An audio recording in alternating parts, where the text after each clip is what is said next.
Well, good afternoon again. It's the appointed time for the meeting to reconvene, so I'm going to ask the committee members who are present to come on camera for just a minute so we can take stock of who's here.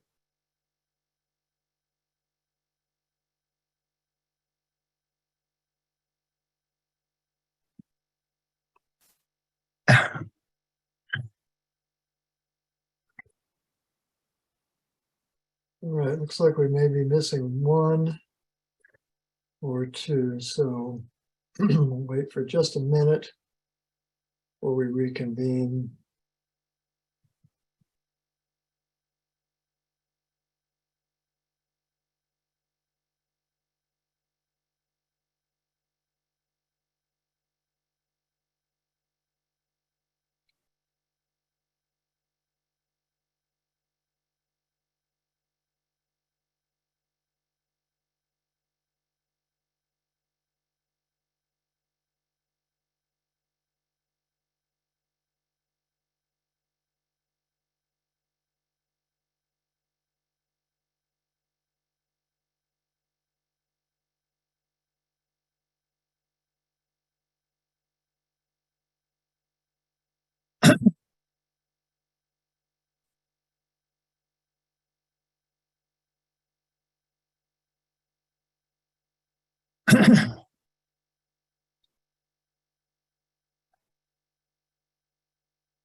All right, well, I think that's long enough to wait. Hopefully, the remaining member or members will rejoin momentarily. It's now time for the opportunity for public comment. So let's turn to Amy with the slide with instructions on providing public comment, and I'll briefly review that. Okay, so in order to make a comment, you must be in the Zoom meeting. So the instructions are shown here, and you may have received them already through the OEHHA webpage. If you want to make a comment, you can click on the raise hand icon to indicate that you'd like to speak. And then when your name is called, you'll be prompted to unmute yourself and identify yourself with your name and affiliation to give your comment. Comments will be limited to 5 minutes. So let's go ahead and see whether there are any commenters waiting to speak. There is one raised hand by Jessica Ryman Rasmussen. I am going to give you permission to unmute yourself, and then you will have 5 minutes. Okay, thank you. Hello, everyone. I'm Jessica Ryman Rasmussen. I work for the American Chemistry Council, ACC. ACC is a trade association that represents the leading businesses for companies engaged in the multi-billion-dollar of chemistry. And I am commenting on behalf of ACC today. So we've been discussing today the key characteristics of carcinogens, but unlike the specificity of silicosis from silica dust, not all of the KCCs are specific to the endpoint of carcinogenesis. Induces chronic inflammation could be said to be a key characteristic for acne vulgaris, while induces oxidative stress and alters cell proliferation, cell death, or nutrient supply could be said to be key characteristics of exercise and wound repair, respectively. Therefore, it's not clear that the KCCs should be used for regulatory decisions. 7 years ago, the KCCs were proposed as a basis for organizing mechanistic data. However, since that time, key characteristics for other endpoints have been proposed, and use of the key characteristics has expanded, in some cases, to directly informing hazard identification. Becker et al. In 2017, which was a study funded by ACC, and Rick Becker is one of my colleagues here at ACC, evaluated whether key characteristics of carcinogens could distinguish carcinogens from non-carcinogens in a study entitled, "How well can carcinogenicity be predicted by high-throughput characteristics of carcinogens mechanistic data?" This study used US EPA's ToxCast data of effects of chemicals in mechanistic assays, so this is bioactivity data, and mapped these assays and data to 7 of the 10 KCCs. They compared the results to US EPA's previously derived cancer classifications for the same chemicals, conducted extensive statistical analyses, and used machine learning algorithms to evaluate the predictiveness of KCCs to distinguish or predict EPA-designated carcinogens from EPA-designated non-carcinogens. The results clearly showed that bioactivity corresponding to the so-called key characteristics of carcinogens was no better than chance in predicting cancer classifications. Since that time, studies by Buss in 2017 and Goodman and Lynch in 2017 have raised concern with using the KCCs as a tool for assessing cancer hazards. And Smith et al. In 2021 recently affirmed that the KCCs are too broad and nonspecific for evaluating the potential cancer hazards of chemicals. These findings raise legitimate questions about the value of the KCCs. The KCCs have no value in hazard identification, as evidenced by the 2017 study by Becker et al., showing they predict cancer classification no better than a coin toss. The KCCs also have no value for just organizing information because of the potential risk of anchoring errors. The Merck manual describes anchoring errors as, quote, "when clinicians steadfastly cling to an initial impression, even as conflicting and contradictory data accumulate," end quote. Here, the name itself, key characteristics of carcinogens, instead of, for example, key characteristics of potential carcinogens, contains a conclusion, even though some of the KCCs are not specific to carcinogenicity. Interestingly, some of the KCCs, such as oxidative stress, sustained receptor activation, which is a type of modulates receptor-mediated effects, and cell proliferation, have been proposed as key events and modes of action, or MOAs, published before the KCCs. However, because some in the scientific community regard KCCs as new and different, the use of KCCs is not necessarily subject to the formal causality criteria of the IPCS mode of action framework for carcinogens or the OECD AOP guidance, which were developed for regulatory use. These concerns raise questions about how KCCs should be used, if at all. Meek and Wyckoff in 2023 proposed good practice that assimilates KCCs into an integrated AOP and MOA pathway construct, essentially using KCCs as a means to identify key events.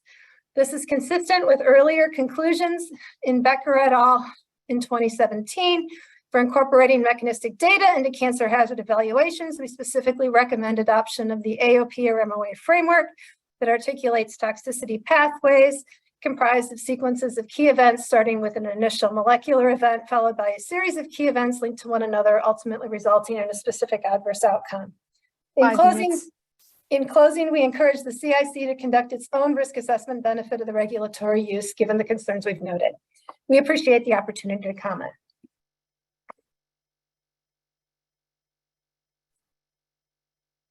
All right, thank you.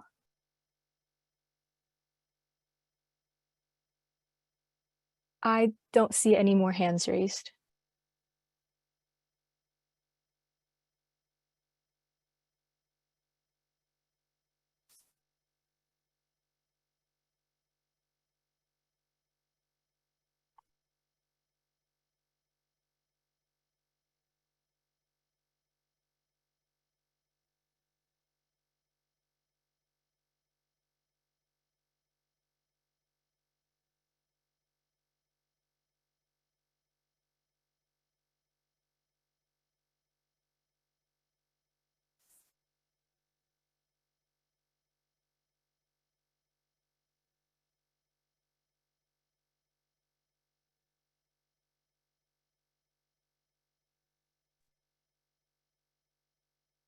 Okay, is Tina on?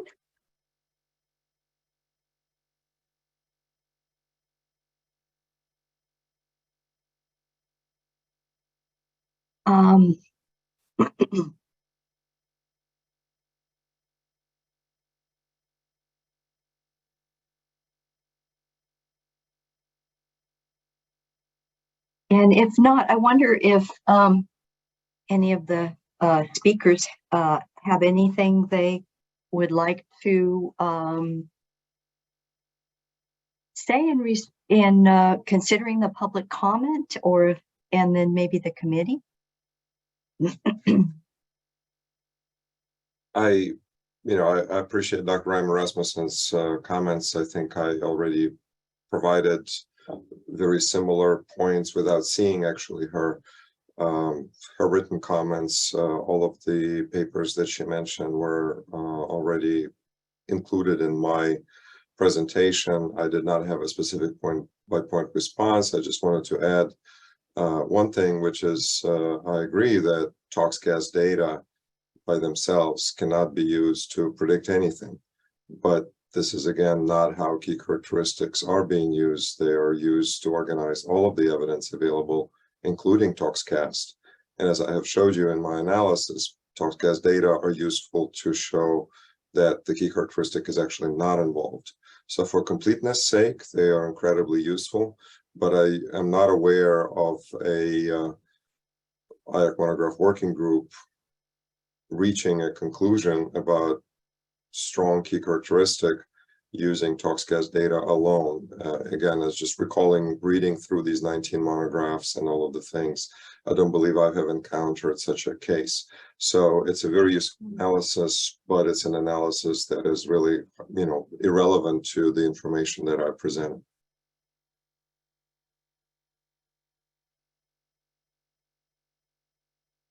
Thank you, doctors. And I also see that Dr. Guyton's hand is up.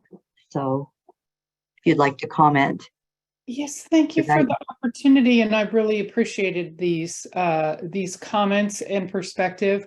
I would echo what Professor Rusin has said.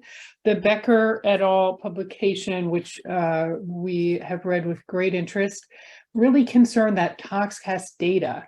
And as I mentioned, and Dr. Rusin mentioned, that hasn't actually been informative for IARC monograph evaluations. It doesn't mean that it's not useful at all. The monographs are really into this question, does the substance cause cancer? And this particular database is not designed to answer that question. So it's not really surprising that this analysis produced those results.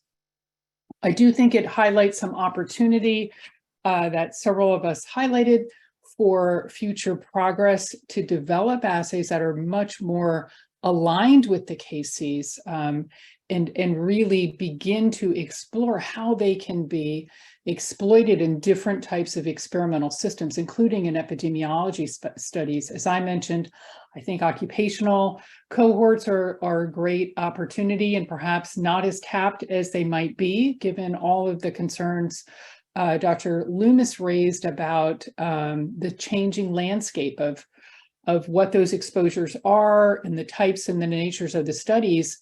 We have the opportunity to be much more sophisticated now. And I think we all want to be prepared to evaluate that evidence when it is available and to use it to make these very critical judgments. So again, with respect to the mode of action framework, I think this is asking mainly a different question than the KCCs as I framed it. The KCCs kind of give you a different PICO question, which is the agent genotoxic?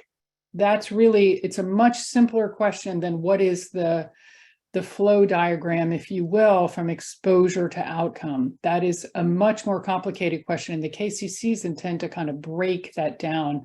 I think, as Yvonne highlighted, this can really help when you're making an expert judgment because, like anything, if you break it down, it's easier to see, to get some clarity on what actually you're deciding on. So those are my perspectives. I'm happy to continue the dialogue either separately or in any format to clarify any misunderstandings. Thank you, Dr. Guyton. I see that Dr. Cogliano's hand is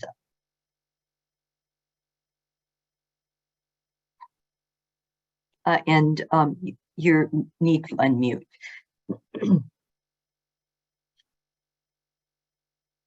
Thank you. I'm sorry about that. I'd first like to make the point that we did not call them the key characteristics of potential carcinogens because they were developed with the database only of 100 known human carcinogens. We didn't want the key characteristics to be possibly tainted with agents that the carcinogenicity was in doubt. These are all carcinogens that everybody recognized. So they are the key characteristics of known carcinogens. I'd like to take the opportunity to say I was really impressed with some of the analyses that Dr. Rusin presented and how they match with the initial analyses that Dr. Krusky and colleagues have done on the original 100 carcinogens. I think we had about 5 or 6 on average of the known human carcinogens. 5 or 6 key characteristics were positive. And I think Dr. Rusin showed that a smaller amount has been found in the more emerging carcinogens from the last 20 or so IARC monographs. So that one shows that working groups are not running wild with a few key characteristics and classifying carcinogens. There's still animal and human data involved there. But also I think it shows that the more you study an agent like DES, like trichloroethylene, like diesel engine exhaust, which had 8 or 9 key characteristics, you're going to find more things, and people want to find out more about how they're operating once they know that they are likely to be carcinogenic. So I think that there's a good correspondence there that between the initial carcinogens that were identified from primarily occupational studies and well-known mutagens in the 1970s to have more key characteristics than the emerging carcinogens now. And also in Dr. Guyton's presentation, I think that they do show a real caution or care in applying key characteristics to questions. And I think that's the thing we've got to do. We have to recognize the key characteristics do come from known carcinogens, from an analysis where there are a lot of experts participating. And it's how we apply it that's going to be the issue in the future. So thank you.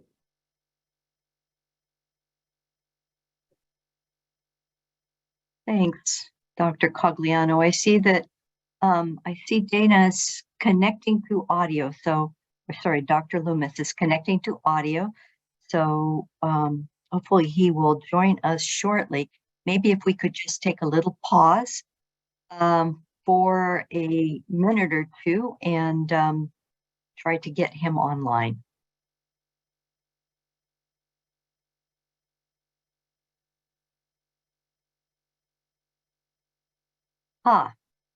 Welcome back, Dr. Loomis. So yes, we've just had a discussion following public comment, and thank you for joining on, and I'll turn it over to you. I see that Yvonne Rusin's hand is up. Okay, very good. Yeah, my apologies. We're having some thunderstorm activity here, and my computer shut down unexpectedly, and so it took a while to get back on, but I am here now. So we can continue. So Dr. Rusin, I see your hand is up again, so please yes, go. thank you. I just wanted to cover one more topic that Dr. Reimer Rasmussen has brought up, and this has again been something that has endured quite a bit of conversation, is key characteristics, adverse outcome pathways, MOA framework. And I think this is really interestingly described in the 2023 Meek and Wyckoff commentary in Toxicological Sciences that they put together based on a 2022 symposium that happened at the SOT meeting a year and a half ago, almost now. The point of all of these and which one is better is really, in my opinion, irrelevant. I think what is important is what is the question and what is the database and what is the process. And US EPA IRIS program, NTP reporting carcinogens, IARC monograph working program have included key characteristics as part of their process. And they're using them in accordance with the process that has been described. The key difference between adverse outcome pathway and key characteristics is that adverse outcome, well, there are several, and I'll just try to stick to two. One is AOP is really a crowdsourcing type of activity where anyone can start an AOP, go to AOP Wiki, propose a key event and the adverse event, and then try to link them. And these really are typically chemical agnostic. They're just describing something like skin sensitization or developmental neurotoxicity, where it's a process. So in reality, carcinogenesis is a process. So there are some adverse outcome pathways that have been proposed for certain types of cancers. The challenge with AOPs is that, again, they have not been really used to make a decision on a particular chemical. They have been used, so far as I mentioned, to organize new approach methods or in vitro, in silico, and maybe short-term animal assays into a battery of assays to address a certain ICity. And these ICities have been very specific. So skin sensitization, developmental neurotox, are very narrow in scope, where, again, it took more than a decade for OECD working groups to get together and to really map assays to parts of the adverse outcome pathway.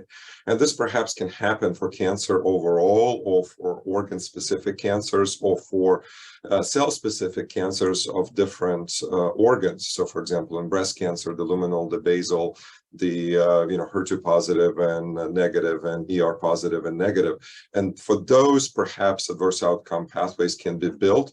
But the question is, do we sit and wait for this to happen, or do we actually move forward in trying to break a complicated process such as carcinogenesis into a finite number of key characteristics, and then evaluate evidence within each, come to conclusions of strength, and then to try to reassemble all of that together? And as I've showed you, this process has been applied to more than 100 agents in the last 10 years.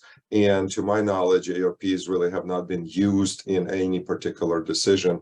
And we all know that mode of action framework, can be used, according to in the eye of the beholder. Really, it's not a very stringent or process that will replicate itself if you put a different group of experts together with the same question.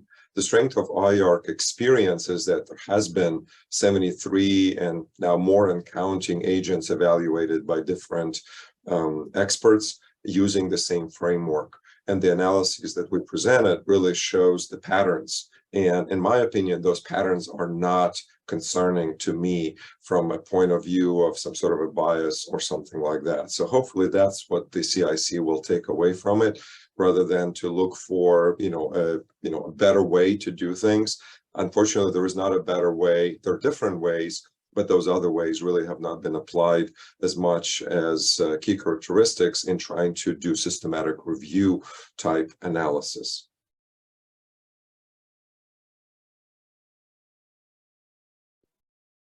Thank you for that response. Let's see if any members of the committee would like to comment on what we've just heard.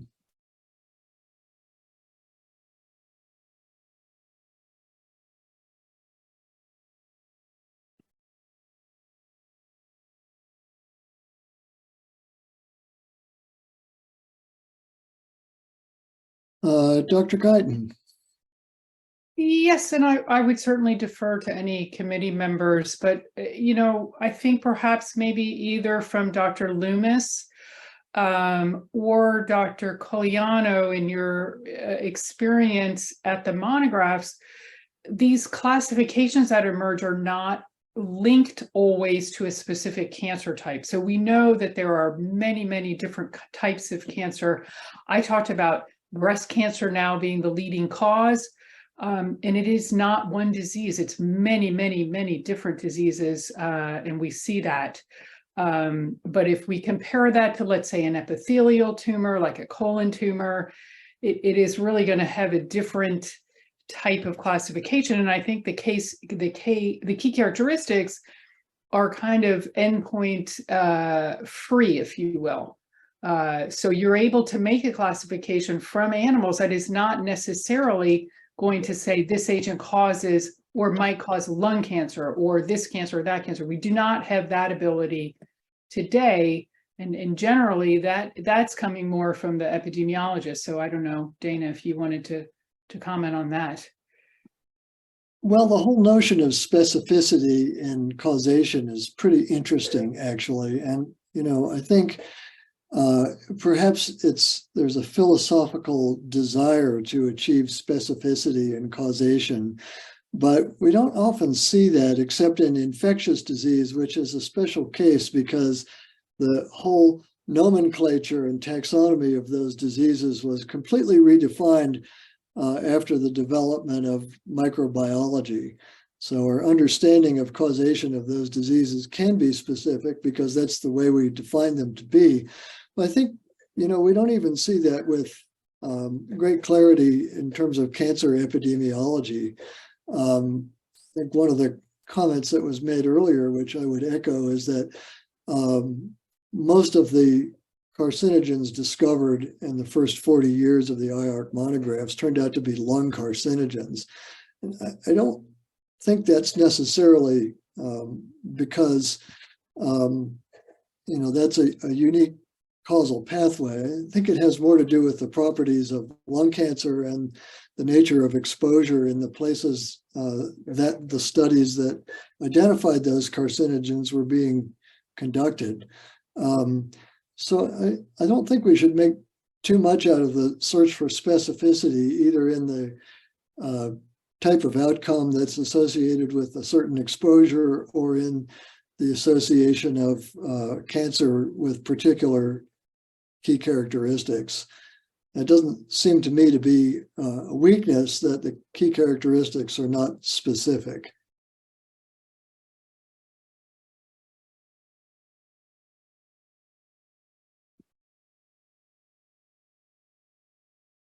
Any other comments? Vincent, did you want to add to that, or any other committee members?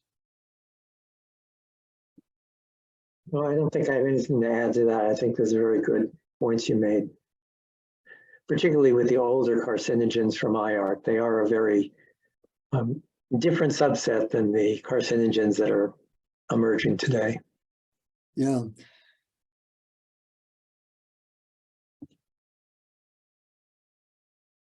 All right, let's just see whether other members of the committee would like to speak to any part of the discussion that we've just had before we close the public comment section.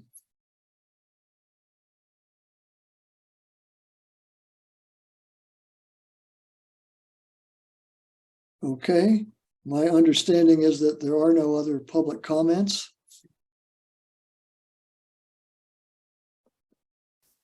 Is that correct?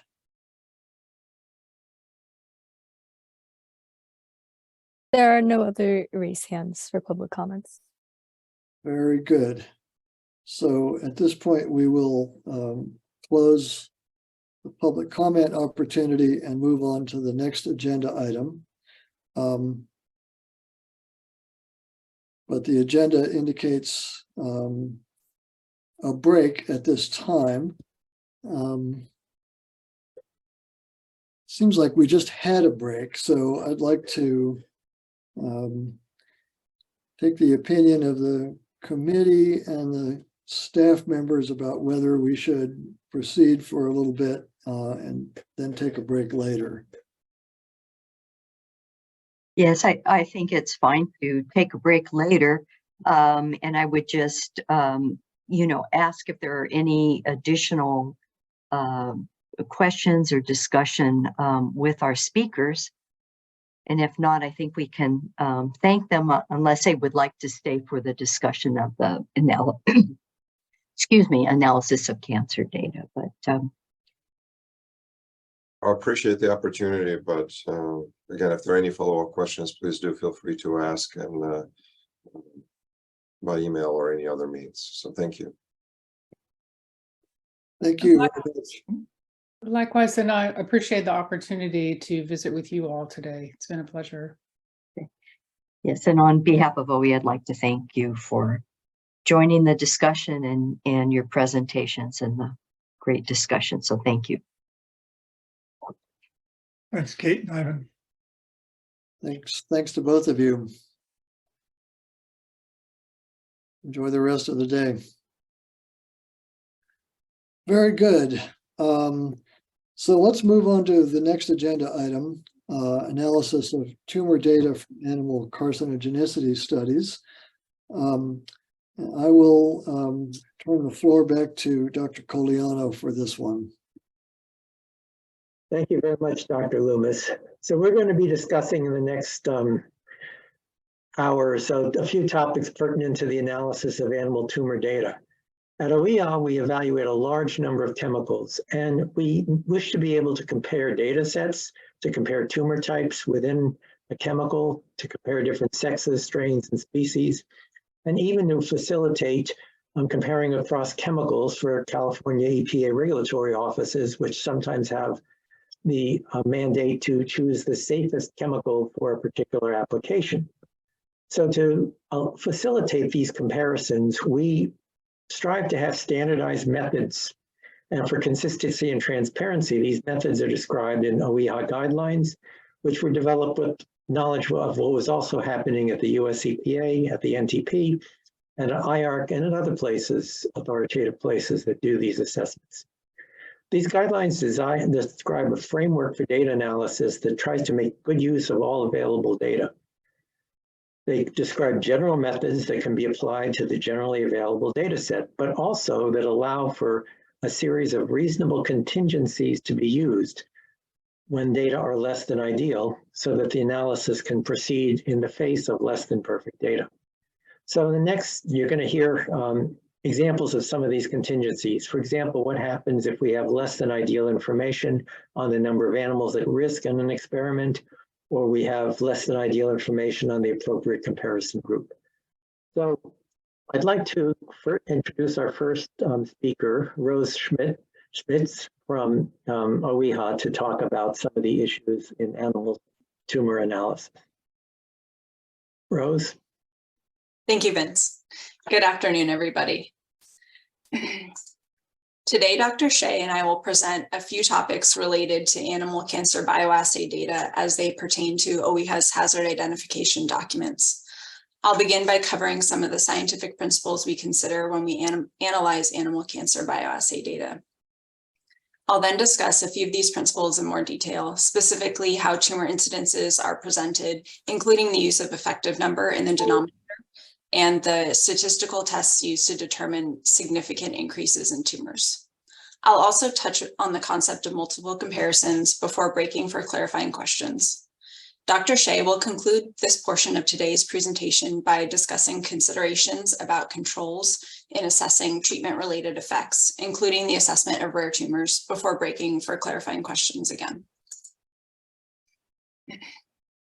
When we evaluate and analyze animal cancer bioassays for hazard identification purposes, we strive for consistency by taking a systematic and scientifically supported approach. We do not simply report authors' analyses and conclusions. Rather, we take into consideration aspects of study design, such as study length, dosing regimen, number of animals placed in each group, and more. And we conduct our own analysis in accordance with standard practices of critical analysis. We always review any reported increased tumor incidences. However, when additional histopathology data are available, we also look for other tumor sites where there are apparent increases. Where appropriate, we perform standard, widely accepted statistical tests to evaluate the significance of increases, namely the Fisher's exact test for pairwise comparisons and the exact trend test to assess trends. Recording in progress. When reduced survival occurs, can you all hear me? There's an echo. When reduced survival occurs in a study, we'll examine the cause if the information is reported. Often reduced survival can result from treatment-related tumors, but there are other causes as well, such as competing toxicity, viral outbreaks, and more. Another important consideration is the timing of tumor occurrence. We want to understand whether most animals survived until the first occurrence of tumor at a particular site. For example, in the survival curves pictured on the right-hand side of the slide, there's significantly reduced survival in the high-dose group compared to the control and the other treated groups. We can see that the curve corresponding to the control, corresponding to the high-dose group represented by the open squares diverges from the other groups early in the study and appears to decline at a faster rate. The control group is represented by the filled squares. The low dose group is represented by the open circles, and the mid dose group is represented by the open triangles. Suppose one of the tumor types of interest in this study first appeared in week 76. The dark red dotted rectangle highlights that while over 90% of the animals in the control, low, and mid dose groups were alive and at risk of developing a tumor of that type at week 75, fewer than 70% of the animals in the high dose group were alive at that point in time. If the original number of animals in each group was 50, this means that around 15 animals in the high dose group did not survive long enough to develop the tumor, and using the original group size as the incidence denominator would not correctly reflect the number of animals at risk. Whenever individual animal data detailing the day or week of death for each animal is available, we use that information to adjust the incidence denominator and present the effective number of animals at risk of developing a particular tumor.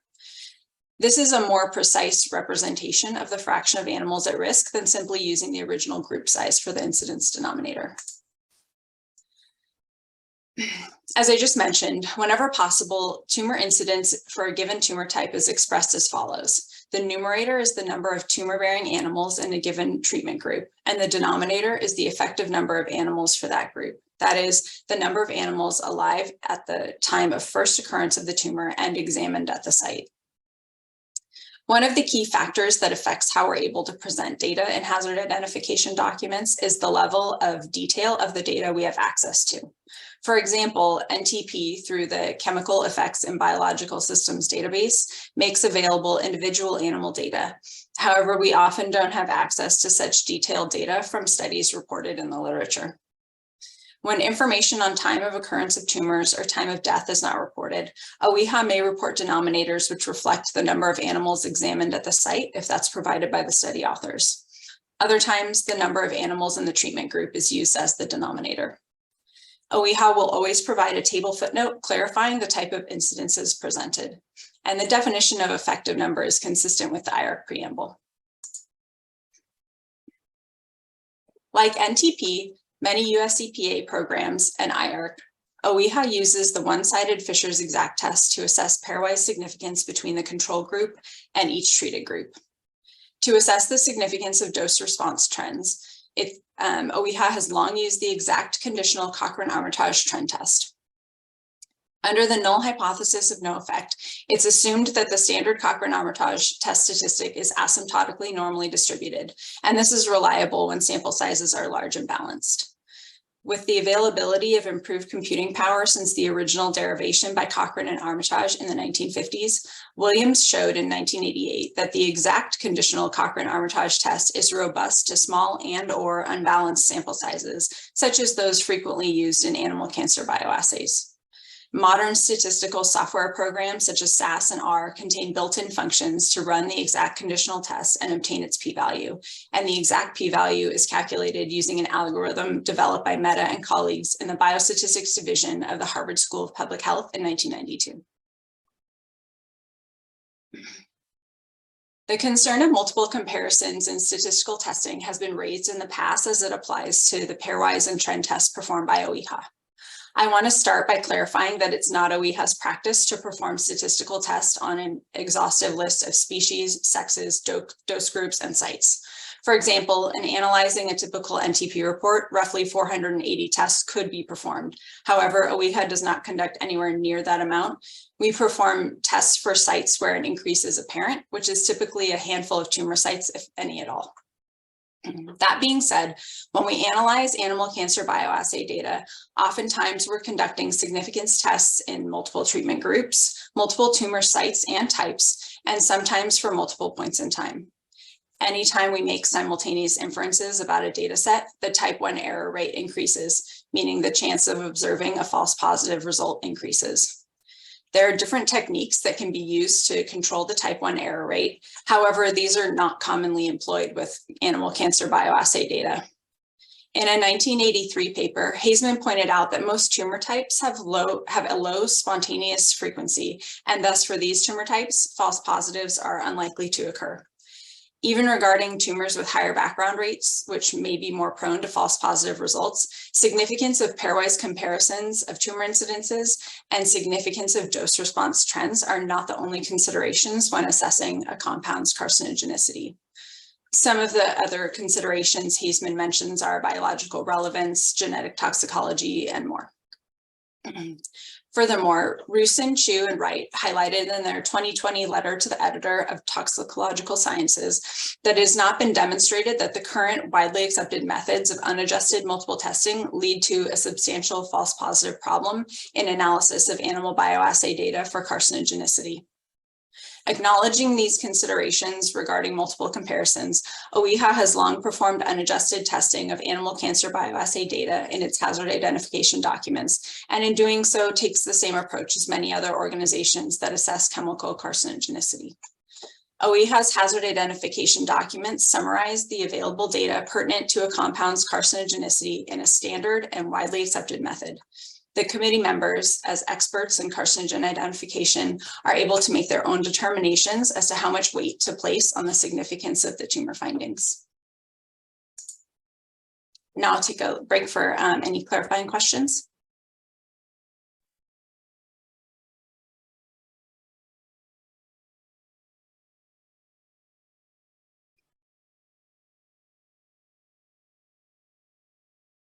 Could I go forward? So Rose, thanks. That was actually helpful and absolutely. puts a lot of things in perspective. I did have a couple of questions. So when I read the NTP bioassays, the older ones certainly do trend tests for every tissue. Then they do pairwise comparisons on those tissues. They used to do life table analysis for each tissue as well. So that's 5 tests for each tissue. And then when you start with a combining like hepatocellular adenoma results with hepatocellular carcinoma results, and now we have a hepatoblastoma results, and these are all pooled together. That in itself brings many, many different analyses that are pooled together, and then looking for a significant increase in any one of those. And is that the way you do that as well? I think you're doing the same approach. No, we're actually, thanks for bringing this up. What we're doing is looking at the raw data and looking for, where an increase is apparent, and then conducting tests there. So if we're seeing, a lot of times there are many, many tissues and tumor types where it's clear that there is, no increase. And so we're not conducting tests on any of those tissues. But wouldn't we technically that? A handful of sites where we end up doing tests. But essentially that means you're doing a post hoc analysis, right? From a statistical point of view, because you've already scanned through it and only picked to follow up on ones that you think will be positive. I guess you could, you could classify it that way. I think there's different ways of defining post hoc, but if we're, yes, the experiment has been done, especially, we're not part of conducting the experiment, so we don't design the statistical, analysis ahead of time for these, but we're looking at the data, we're looking at the tumor incidences that are presented, whether it's, from NTP or a study reported in literature. And, especially, my colleagues with decades of experience of looking at these types of tumor data can say, okay, I think we're seeing an increase here. Like, let's see what, if there's a significant result in a pairwise test or trend or so on. But so, for example, with NTP bioassay, they've already done all those analyses. They've analyzed everything, and then they've flagged the ones that are positive. You clearly pick those to follow up as well. So you're relying upon their analyses, which have previously been done. Right? Not necessarily, because they tend to conduct their tests on poly 3 adjusted incidences. And so they're going to have possibly slightly different results. And that's, earlier I talked about how we use effective numbers. And, there are many different ways to account for intercurrent mortality, and their approach is to use the poly 3 adjusted values. We use effective number generally. And so we're cognizant of conclusions that they may have made, but we always are doing our own tests on tumor sites that we think there's an apparent increase, and we use the effective number if we can. Are there other of these authoritative bodies that use the same approach that you do, or this is pretty unique to OEHHA? I believe IARC, and anyone who's served on an IARC panel can jump in here, but I don't believe that they present p-values that are corrected, or they're basically just conducting the tests for tumor sites where there are apparent increases. I mean, I'm thinking more like EPA or NTP or FDA or Health Canada or EFSA or OECD, Japan, et cetera. Well, if I'm thinking those are your comparable agencies. Okay, if I'm thinking about, for example, OEHHA has authoritative bodies. We have IARC who does this in a similar way, and then US EPA, again, they have a different way of adjusting for intercurrent mortality. A lot of times they will remove any animals that didn't survive for the first year of the study. And so once again, if you're tweaking the denominators slightly, that can affect your test results, but they will, perform the tests in a similar way that I do. Looks like Martha wants to chime in. Sure. Yes. Hi, Dr. Eastman. Yeah. Just another example of the US EPA. Many of their programs, they will analyze data that's submitted to them, and they will do something similar, if not using effective number by picking a certain time. Animals that survive to 52 weeks, for example, will be the denominator. It depends on the study and the way it's carried out. But the analyses, I think, that are done by EPA and other authoritative bodies are similar to our approach in being concerned when they have the information to take into account intercurrent mortality. See, Vincent. I think I'd just like to add that as someone who worked at US EPA for close to 20 years, we do things similar to the way Rose suggested. We did our own statistical analyses and not just accepted what was in the published paper. We did have different ways of adjusting for animals that were at risk. And sometimes we did if the animals were alive at the time of first tumor. If we didn't have that reported, we did animals alive at 52 weeks. We did what we could. It's basically the idea of reasonable contingencies when you don't have perfect data to allow the analysis to proceed. But I think that even though we might have had slightly different ways of adjusting for animals at risk, the basic approach is the same. US EPA did look at do their own statistics in evaluating that. And your first point, Dr. Eastman, about, we do kind of looked at US EPA at the studies, at the tumors that had been flagged by the NTP or by an author in a journal as a positive, and then subjected them to statistical tests. I think that's really almost more can be considered building upon an a priori hypothesis that these are positive results, and we wanted to verify that they really are positive by the way we would be doing the statistics. And then in journal articles, you often don't see any of the negative data at all. That's all I wanted to say. Thank you for that. Do any other committee members have questions or comments on this piece of the presentation?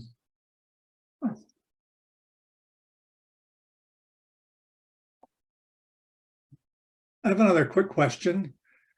So do you make adjustments when the survival is better in the treated than in the controls?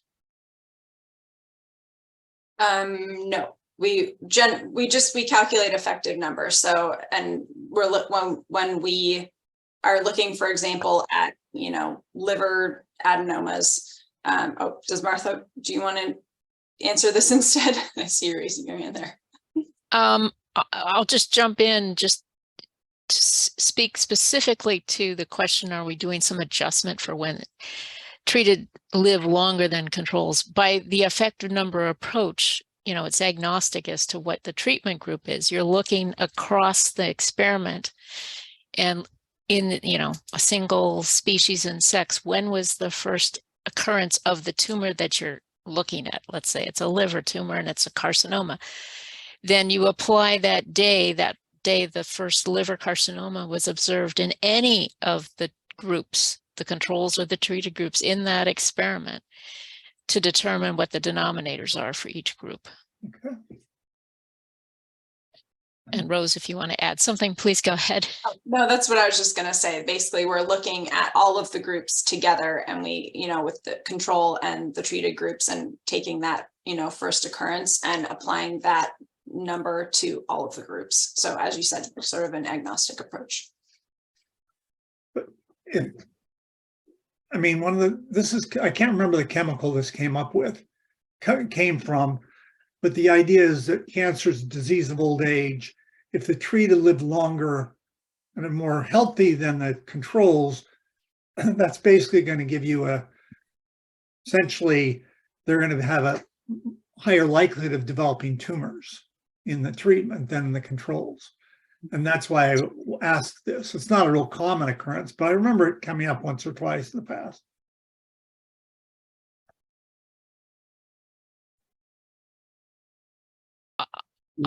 Hands up. Let's see, Martha, you're trying to speak. Go ahead. Yes.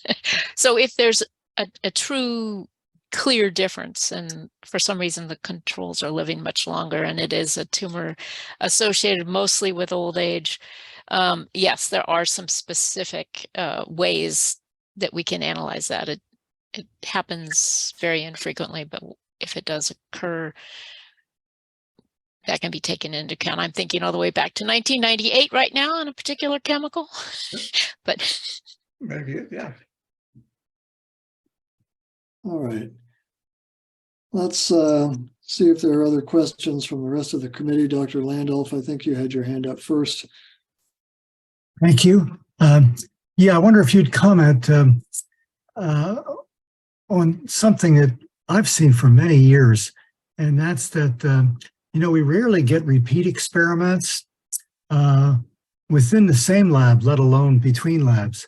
So often we're forced to make decisions on data that, it's statistically significant, looks like a linear dose response curve, but there's not a repeat.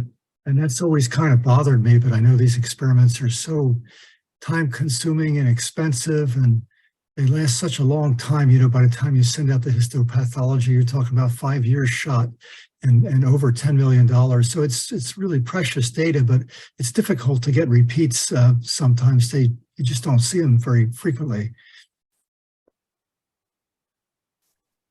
Oh, yeah, you're absolutely right. I'm trying to think back at my time at OEHHA here.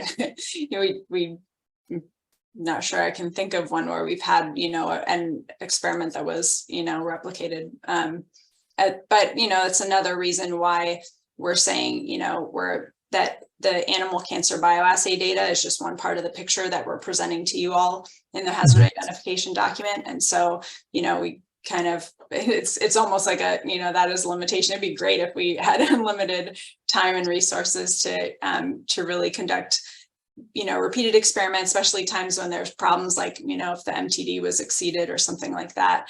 You had a lot of early deaths, but we just we do the best with the data that we have, and hope that you all factor that in when you're, analyzing the whole of the, of the data that we're presenting. Yeah, that's what the same thing we do, is do the best we can with the data that we have. The problem is, as the money gets tighter and tighter, it's liable to get to become a worse situation rather than a better one. Thank you. Dr. Besartinia, your hand is up. Go ahead. Yeah, thank you, Rose. It was very helpful presentation. In one of your latter slides, when you were showing how to calculate incidence in your studies, I believe the denominator said that the number of animal alive at first occurrence and examined at the site. Is it the number of animal alive at the beginning of the experiment or at the time of first occurrence of tumors? The time of the first occurrence of that particular tumor. And so we would use a different, for example, if the first liver carcinoma appeared on day, 322, but we're also looking at kidney tumors, and the first kidney tumor occurred on day, 567, we use different cutoffs for the different tumor sites. So we're specific for that particular site. So, does that make sense? Yeah, but you would not take into account animals who died in between, for example, from other causes, not particularly tumors. How would you account for those? Yeah, if an animal did not survive up until, the time of first occurrence, whether it's, because generally they're dying from something else. Otherwise they would be part of the tumor count. So those are removed from the denominator. They're considered not at risk. But I'm just thinking with regard to the classic definition of incidence, because the follow-up times should be taken into account when you are calculating the incidence rate. And the denominator, as I recall from my epidemiology courses, would always refer to the number of animals that are alive at the beginning of the follow-up period. Well, I would just comment that's one way of calculating incidence, but it's what epidemiologists know as the incidence proportion. So the way it's being described here has a parallel with human epidemiology, and that is you take account of the population at risk at the time of each informative event. So that's precisely what's being done here with a bit of approximation. But this is a classical approach to incidence estimation in humans and in experimental animals.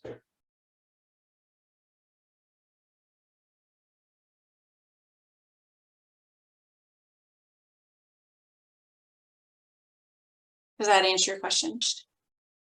Yeah, I'm going to double check my notes, go back and refresh my memories about this, because that is quite different from what I recall from my training. But thank you for the explanation. I would just suggest that Rose might show that survival curve again to help illustrate. Sure. We want to focus on the animals at risk of getting a tumor. If they die before we think the tumor would have been observed in any of the animals, they didn't survive long enough to be at risk to see that tumor occurrence.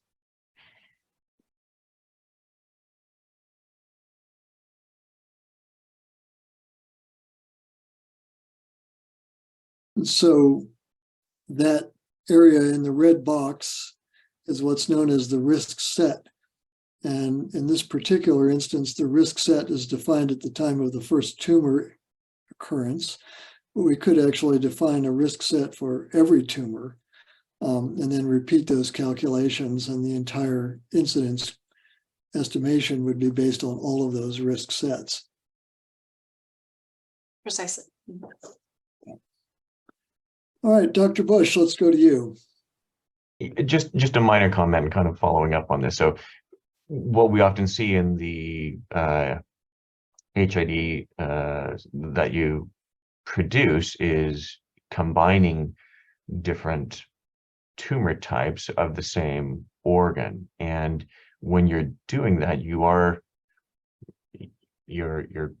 denominator becomes, if you've got two different adenoma versus an adenocarcinoma, you are choosing the denominator between those two that is still the first appearance of tumor. Is that correct? Yes. Regardless of what that was. Yes, that's right. We take whichever the first occurrence was, and I actually have I don't know if it would be helpful. I have a slide showing like a table that shows our calculations for such an instance. Thank you. Let me locate it.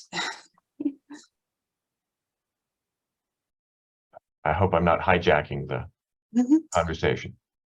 I don't think so. We created this slide just for, oops, sorry. Oh dear. Here we go.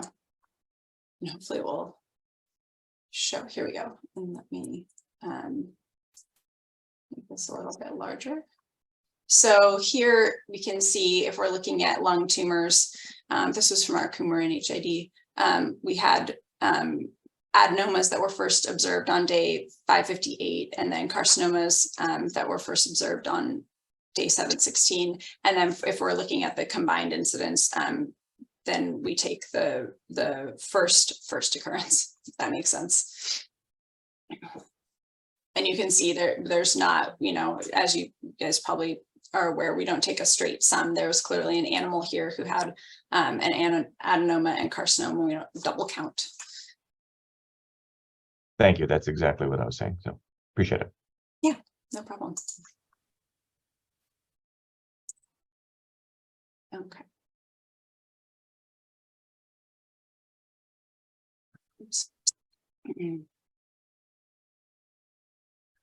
Any other questions on this portion before we move on for, oh, you're muted, Dr. Eastman.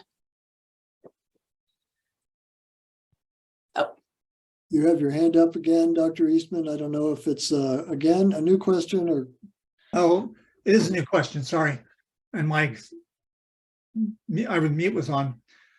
I was just going back I still tend to be concerned about the issue of multiple comparisons.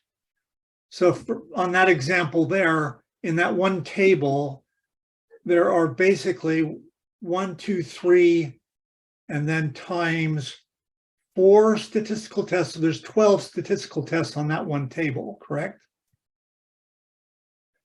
And, you know, and that's replicated by whatever tissues one looks at. So it strikes me as, I understand you're doing what you're doing, and I think it makes sense. But I also, for me, in the back of my mind, I'm always looking at this from a point of view as we are making multiple comparisons, and we need to be cautious because of that.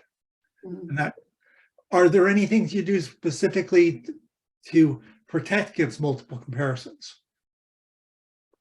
We don't. I appreciate actually your comment just now that you're always keeping that in the back of your mind, because ultimately that's kind of what we're relying on, is that you all in your expertise are keeping, you know, are considering the fact that we're conducting multiple tests, and that the animal cancer bioassay data is a portion of the data that we're presenting to you all. And so you can make your own determination about how important you think it is in terms of all the pieces of the puzzle. I think, you know, there are a number of ways to correct for multiple comparisons that have been proposed over the years. I would say that the carcinogen risk assessment community is not wholly in agreement that the issue of multiple comparisons is one that needs to be solved, nor are they in agreement about which approach for solving it is the most appropriate. And so OEHHA presents the data to you all in a, you know, a systematic manner that's fairly straightforward. And and relies on you to do just as you said, keep that in your mind that, there are multiple tests being conducted. And so you can, determine how important you think the evidence is. Well, thanks. Dr. Landolf, is your hand up from before, or do you have a new comment? New comment and question.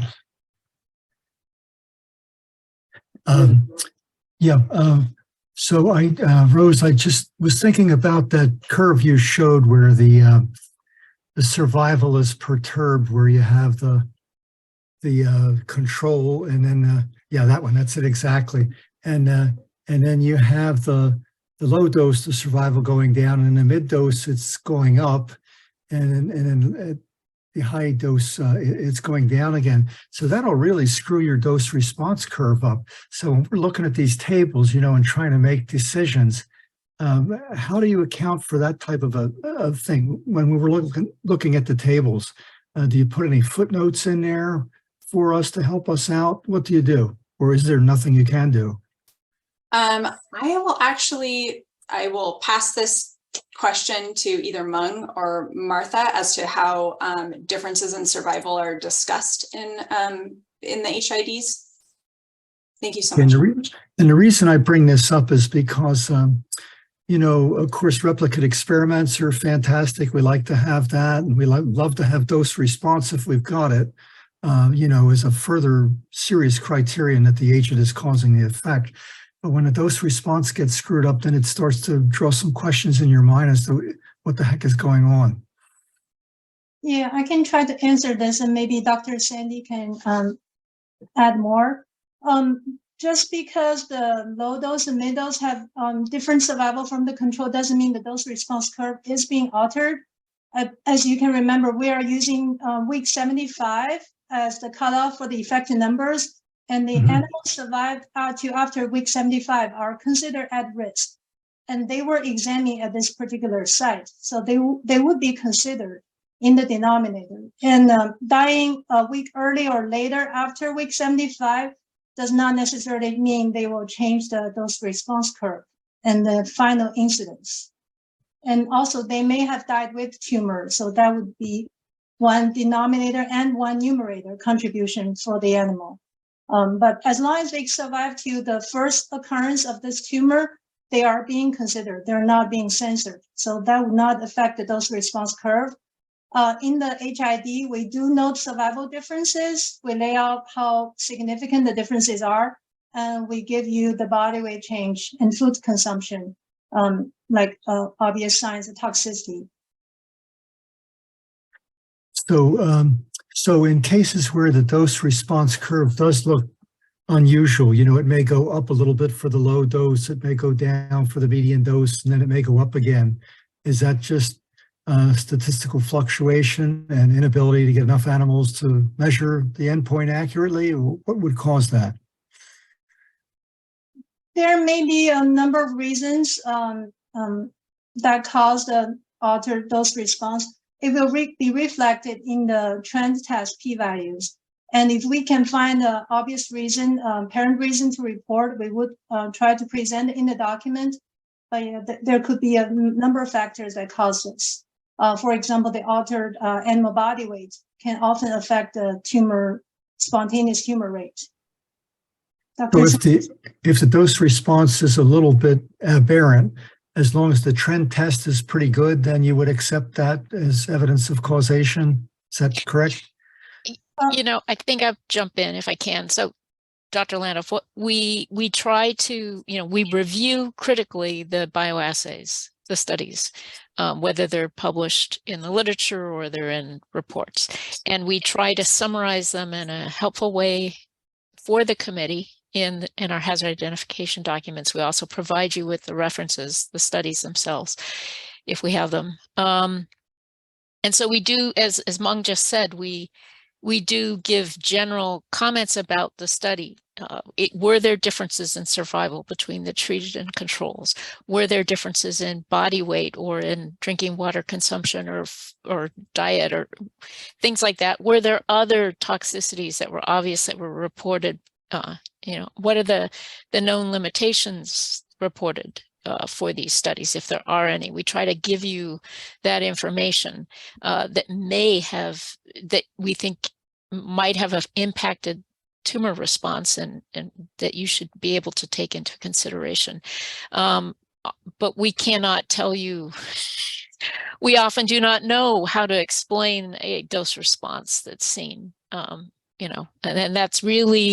that's up to you as the scientific experts to evaluate the data as they exist. And we are just trying to give you that information in as standardized and robust a way as possible. Okay, thank you for your efforts. I appreciate it. All right, we've had a very good and robust discussion on this piece of the presentation, but I think we have another part. And so I'd like to move on and hear that part from Jennifer, and then we will have an opportunity for more discussion of both parts of the presentation before we take a break. Okay, all right. Can you guys hear me? Yes. Okay. All right, good afternoon. Thank you for coming.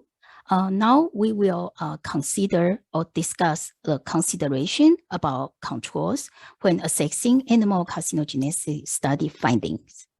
In an animal cancer bioassay, the primary goal is to test whether a particular treatment, such as exposure to a chemical, results in an increase in tumors in a treated animal compared to animals that were not treated with the chemical.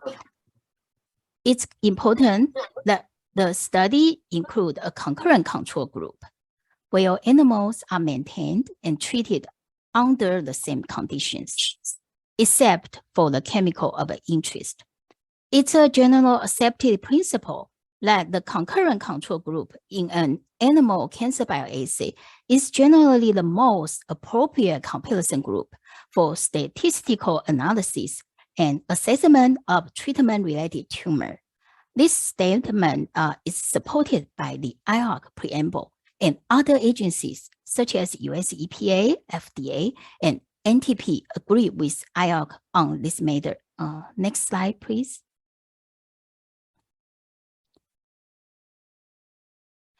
Consideration of historical control data may also be useful in certain situations. Historical control data refer to the tumor incidence observed in untreated control animal of a given species, strain, and sex in previous studies.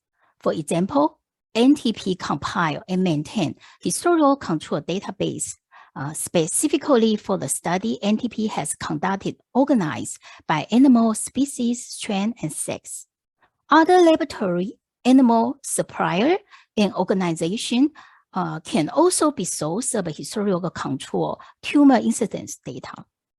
Historical control data are useful to determine tumor type that are rare in untreated animals. This application has been mentioned in the IARC preamble and the US EPA carcinogen risk assessment guideline and US NTP's report on carcinogen handbook and in FDA guidance. Rare tumor are defined as tumor that occur infrequently in untreated animal, usually with incidence rate of less than 1%. This commonly accepted definition dates back to at least the 1970s and has been consistently utilized by authoritative bodies, including NTP, US EPA, IARC, and FDA. Historical control data help to provide additional context when assessing the biological significance of rare tumor observed in treatment group in a particular study. For example, while observation of a rare tumor is recognized as alarming by the study pathologist, a finding of one animal with such a tumor out of 20 animals in a treatment group in a specific study may not be fully appreciated by non-pathologists. However, if the historical control incidence is given, and shows that such tumor only occur in 1 out of 1,000 untreated animal, then the non-pathologist can better appreciate the biological significance of this finding. Next slide, please. Now, let's discuss what constitute appropriate historical control data. When selecting such data, it's crucial to ensure that the historical control closely resemble the concurrent control in terms of factors such as animal model, animal care, and environment, and the time period of experiment, among other relevant considerations. These factors are important because any differences between the historical control animal and the condition at testing laboratory with loss of the concurrent control group can introduce bias and impact the interpretation of the result. This is especially when strain or substrain differences in spontaneous tumor incidence exist.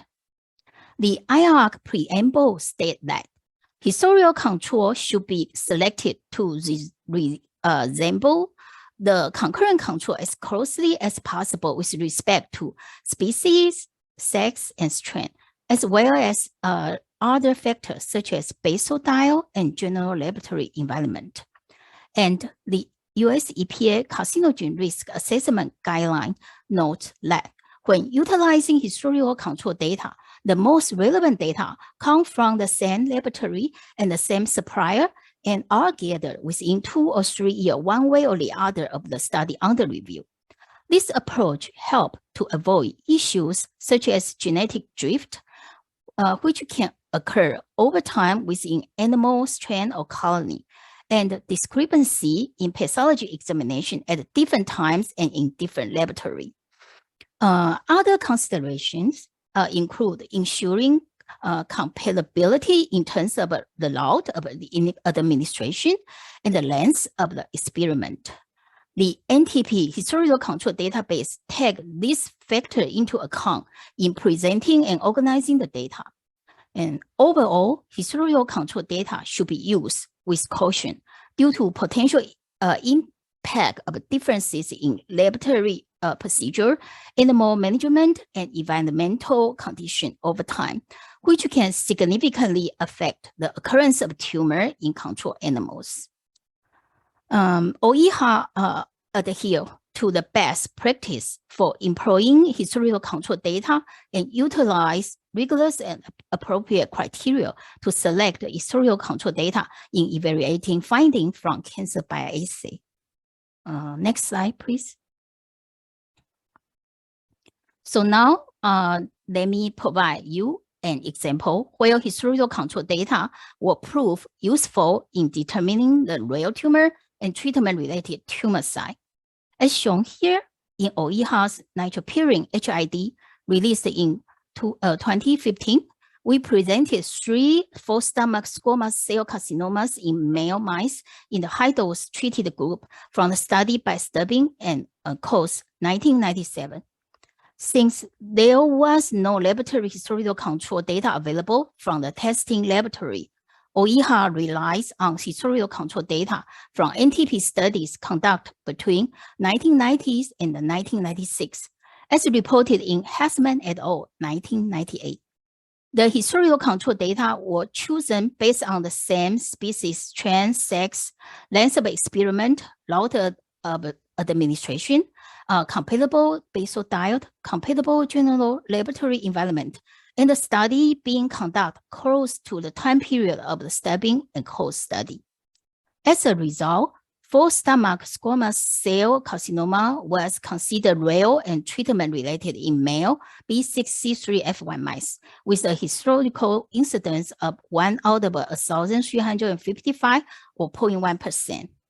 In this analysis, the best available historical control data were utilized to identify real and treatment-related tumor in accordance with the guideline document mentioned previously. OEHHA employs rigorous and appropriate criteria to select historical control data. The committee member as expert in carcinogen identification are able to make their own determination regarding the way to be placed on the significance of the tumor finding. With that note, we conclude today's staff presentation, and thank you for your attention. And now I will hand it back to our chair, Dr. Loomis, for a brief Q&A section. And thank you. Thanks, Jennifer.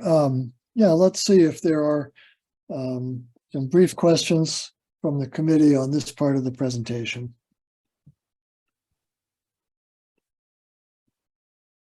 Dr. Eastman, you're back. Back. Thanks for that explanation. I just had a follow-up question. Do you ever flag or make an accommodation when your concurrent control is unusually low when compared with historical control values? Because that will drive trend tests quite frequently. Yeah, Martha, do you remember? Yes. In the previous, yes. So we do often provide you in the HIDs. We'll often make add information on the range of historical control data, not just for rare tumors, but when there's an occasional tumor type that there's variance, we have mentioned that. I don't know if Meng wants to add anything. Yeah, I can just add that the concurrent control is always considered the most appropriate control. So if the tumor incidence in the concurrent control is extremely low, that means you should expect the spontaneous tumor rate in the treated group to be extremely low as well. So I don't think that would affect the consideration of tumor findings in this group of animals. But we do provide historical data just as reference for your consideration.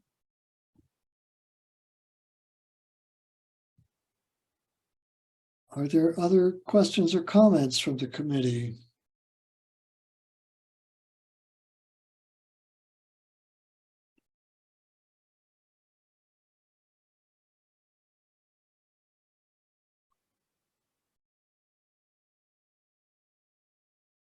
I am not seeing any at this time, so we can open it up again for further discussion of both presentations. If there's any inclination to do that, let's take a quick look.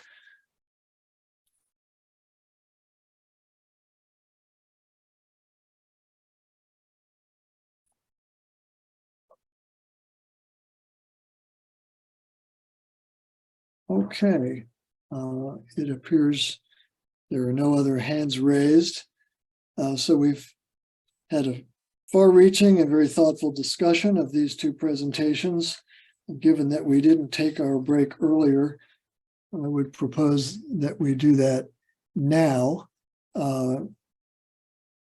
returning in 15 minutes at 2:45. And do we need to have the Bagley-Keene warning again before taking a break?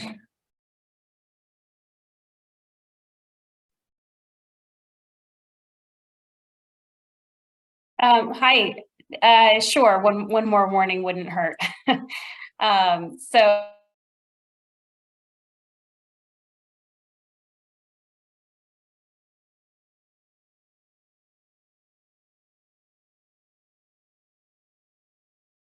Okay, Carolyn is frozen on my screen. Is she on yours?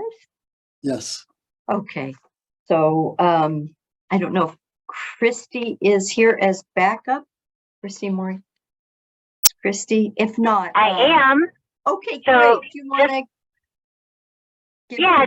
to?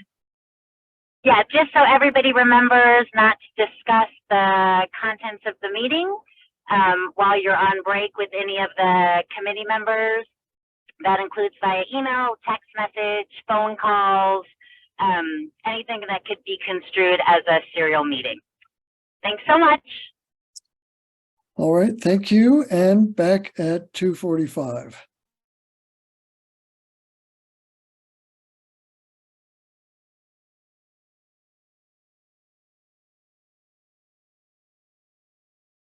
Oh, welcome back. I hope everyone had a pleasant break. Next agenda item is another opportunity for public comment on the second agenda item. And so I'll ask Amy to put the slide back up and we'll review the parameters for public comments.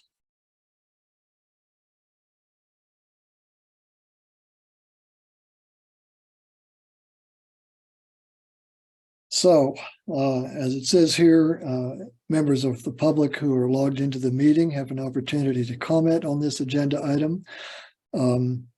If you'd like to comment and you're in the meeting, you can raise your hand, at which point you'll be recognized and given an opportunity to unmute. When you are unmuted, please give your affiliation and your name, and then your comment, which would be limited to 5 minutes. Further instructions about how to comment are on the slide in front of us and available on the OEHHA website.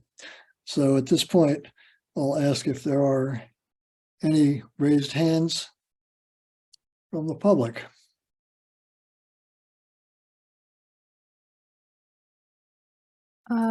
As of now, I don't see any raised hands from the public.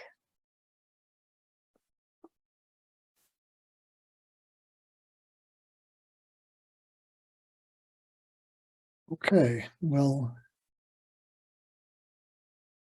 we'll give people a chance to raise their hands if they haven't done so yet, since we just came off break. And then if there are none, we can move on to the next item.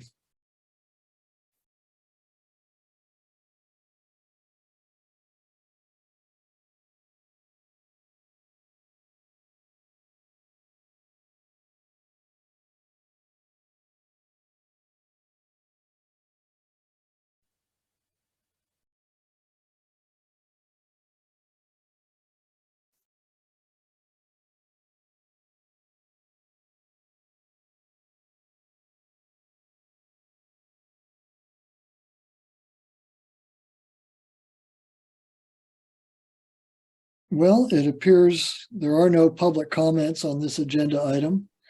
And so if everyone is agreeable, I propose we move on to the last agenda item, staff updates. So at this point, the staff will update the committee on Proposition 65 activities, including listings, regulations, and litigation that have taken place since the last meeting. So Kiana, I might ask you now to present the new listings and safe harbor levels that have been established.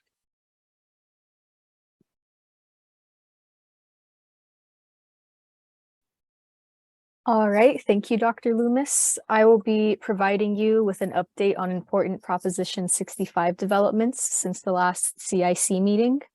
I'll start by going over the chemicals or endpoints added to the Proposition 65 list, as well as chemicals considered but not listed. Then I'll review proposed safe harbor levels. After that, I'll turn it over to our Chief Counsel, Carolyn Rowan, to provide an update on other regulatory actions and significant Proposition 65 litigation. All right.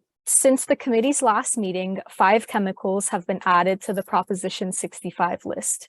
1-bromo-3-chloropropane, 1-butyl-glycetyl ether, glycetyl methacrylate, 1,1,1-trichloroethane, and leucomalachite green have all been added as carcinogens.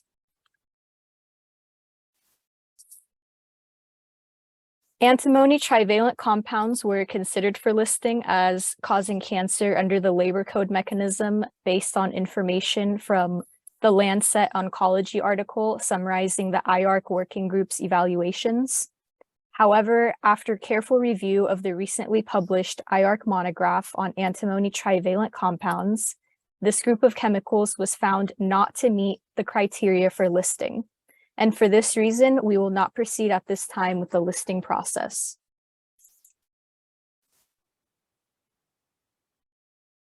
All right, and since the committee's last meeting, we proposed an update to the no significant risk level for exposure to ethylene oxide from 2 micrograms per day to 0.058 micrograms per day. We also proposed a no significant risk level for antimony trioxide and are reviewing comments received on the proposal. And now I will turn things over to Carolyn. Thanks, Kiana. And hello again. I have some updates on Proposition 65 regulations and litigation. Since the committee last met, OEHHA has adopted a regulation regarding exposures to acrylamide in cooked and heat processed foods. This regulation provides that a manufacturer of a food does not expose an individual to acrylamide within the meaning of Proposition 65 if the manufacturer reduced the levels of acrylamide to the lowest level currently feasible, as defined in the regulation. It also sets forth concentration levels in foods that are deemed to comply. The regulation was approved by OAL last December and became effective on April 1st, 2023. I also have a few litigation updates for you. Thank you. There's been a new lawsuit filed. It's the Personal Care Products Council versus Bonta case. In May, the Personal Care Products Council filed a lawsuit in federal district court alleging that Proposition 65 warnings for cosmetic and personal care products that contain titanium dioxide, airborne unbound particles of respirable size, violate the First Amendment. And the complaint alleges that such warnings are unconstitutional because exposures have not been shown to cause cancer in humans. Therefore, any warning would be false, misleading, and highly controversial. The complaint for declaratory and injunctive relief was filed against Attorney General Bonta. Other updates, on the Physicians Committee for Responsible Medicine, or PCRM, versus Newsom case. This is a challenge to OEHHA's decision not to list processed meats, and we're currently in the discovery stage. There were recently some discovery motions and a hearing. We're waiting for the court's decision on that. There's the National Association of Wheat Growers versus Bonta case, which is another First Amendment challenge. This one's to the glyphosate warning requirement. And we've talked about this previously. The most recent update is that the Ninth Circuit heard oral argument on April 19th, 2023, and we are now waiting a decision from that court. In Cal Chamber versus Bonta, that's the case that involves another First Amendment challenge to the safe harbor warning for acrylamide. The district court has that case again after the Ninth Circuit affirmed a grant of a preliminary injunction. And so the case is proceeding there. And finally, I think I updated you previously on the Council for Education and Research on Toxics versus Starbucks case. The Third District Court of Appeal issued a decision affirming the trial court's decision, which had upheld OEHHA's coffee regulation. And CERT filed a petition for review by the California Supreme Court, and that was denied by the California Supreme Court. So that means the Court of Appeals decision is now final and the coffee regulation remains valid. Does anyone have any questions on those litigation updates?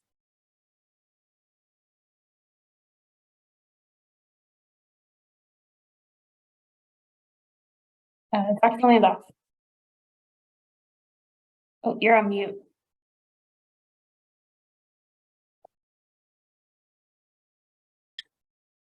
Yes, that one on the CERT versus Starbucks, that was the one where they asked some of us on the CIC to write about that for the judge. And basically it was a situation where, a very interesting situation, where the carcinogenicity of the coffee constituents was outweighed by the immunosuppressive effects on cancer. Is that the basis that it was ruled on in court? In court, so, and I should add that those proceedings that I think you're describing were before my time. Okay. But yes, so the coffee regulation was used as a defense in that case. It was a third-party enforcement lawsuit, and the trial court found that the regulation was supported by the evidence. So Okay. Yeah, That was good. And the other one on the acrylamide, I think that started out, if I remember right, when Joan Denton was the head of OEHHA, and basically we had, we were asked what we thought about acrylamide in food, and after that it went secret. So I guess, is that where that all started? you mean when you say where it all started, just in that time period? Do you mean? Yeah, the regulations about acrylamide in food. Oh, the new regulations. Those again began before my time, so I'm not sure exactly when that process of adopting the new regulation began. It was ongoing when I came into the picture. Okay, yeah, I think that's where it started. Yeah. Maybe I can help out here a little bit in that we did come to the panel for advice on a package of 4 different regulations on acrylamide, which at the time did not proceed. So I think what you're thinking of, Dr. Landau, is sort of a historical note. This is something that came later. Okay, thank you. Thank you, Lauren. Any other questions? It looks like Dr. Eastman has this.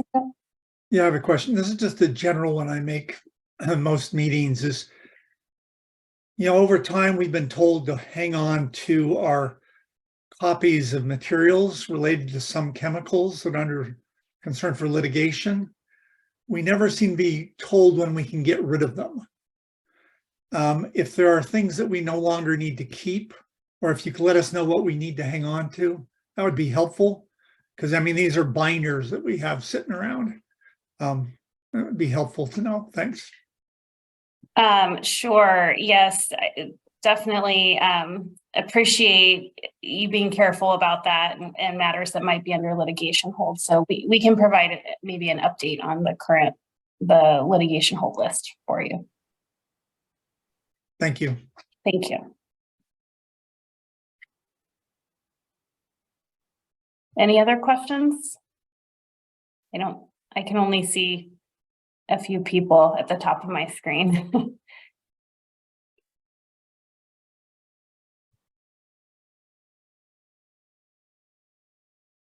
Okay. Thank you. Thank you, Carolyn. Well, at this point in the meeting, I would normally ask Lauren to summarize the committee actions, but since there were no decisions to be made at this meeting, I'll turn it over to her for final comments. Okay, well, thank you very much. I guess I'll summarize just that there was a rich and informative discussion on the key characteristics of carcinogens. It was interspersed and followed also from presentations that we heard from our deputy director, Vince Cogliano, and from Drs. Yvonne Rusin and Kate Guyton, who were guest speakers. So really appreciate the engagement in the discussion and thoughtful comments and questions by the committee on that. And then we also had a good discussion on approaches that OEHHA takes to adjust for intercurrent mortality in our hazard identification documents in animal bioassays. So again, appreciate the discussion there. and also the discussion on the use of control data. So really appreciate the engagement on these topics. And then, of course, we heard the updates just now on our regulatory actions listings and litigation in progress. So with that, I guess I would like to turn to the committee and thank you for participating and for the active engagement at this meeting. And thank Dr. Loomis for chairing the meeting. I thank the public for their participation. I saw a number of attendees in the meeting and appreciate the comments. And would like to also thank our staff at RCAP for their presentations to the committee from implementation and legal, as well for preparing the materials for the meeting and for running the meeting. Again, thank again the public for their engagement and our speakers. So I hope everyone has a wonderful summer. And with that, I will close my remarks and turn it back to you, Dr. Loomis. Thank you, Lauren. Well, let me thank you and echo the appreciation to the committee for thoughtful discussion, the invited speakers, and to the staff for everything they did to make this meeting happen, as well as their presentations during it. And with that, it's my pleasure to adjourn the meeting. Have a good summer. Thank you all. Thank you all. Bye. Bye.